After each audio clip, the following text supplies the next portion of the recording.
I showed a video how to hang a ceiling fan, and I got a lot of wind, not from the fan, but from people wanting to see the wiring, which I skipped over because I figure it would be best to follow the wire diagram based on your setup. I listened to your feedback, and I'm going to show you the wiring in detail. Let's go.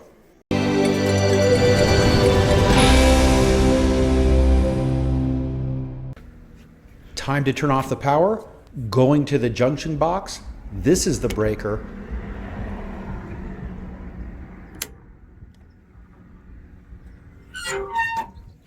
Look at that light, it's off. Power is cut.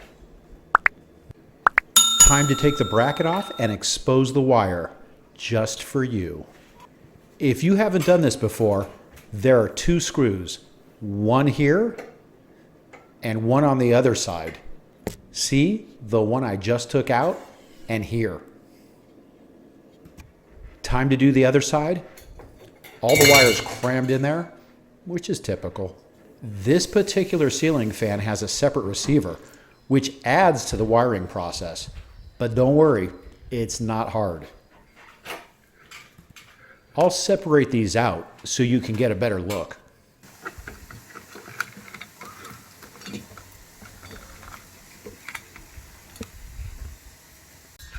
The blue receiver has 4 connection points, which are a blue wire, a yellow wire, a white wire, and a black wire.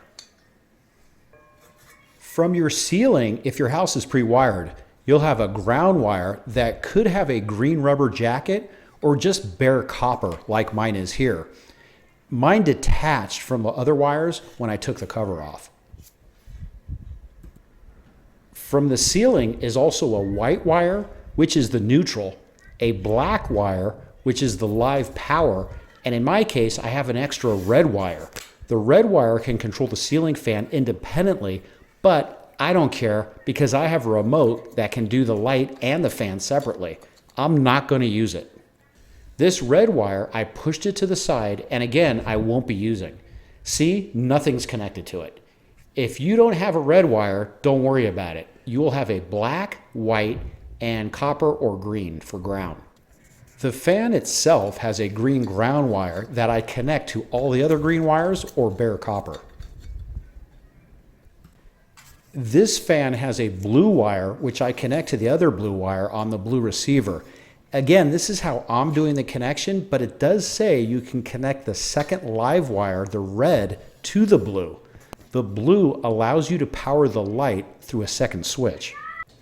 The ceiling, the fan, and the receiver all have white wires. All 3 connect to each other.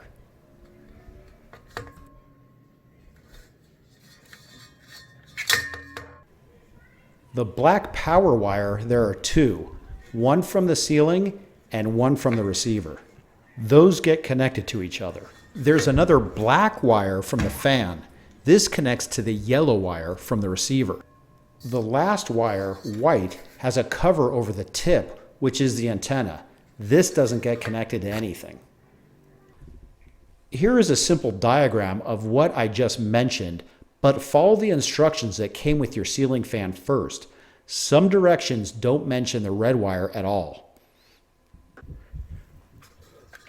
Putting this all together is a tight fit. I took the receiver and positioned the flat part towards the ceiling.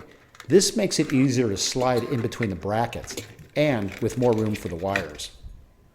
I put the electrical tape around each wire nut so they have a better chance of staying connected, and tuck the wires in as close to the base as possible.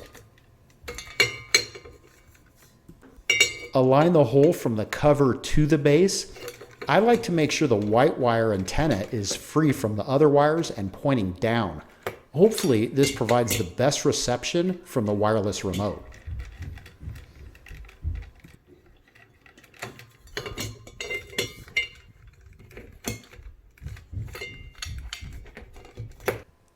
Put one screw in, not too tight so you can move the base around a bit. And then the other side. Tighten both screws up. Turn on the power. And the light has power. I hope this helped, and made up for the other video if you were looking for a wire setup. If it did, don't hold a grudge. Let me know by giving me a thumbs up and subscribe for more.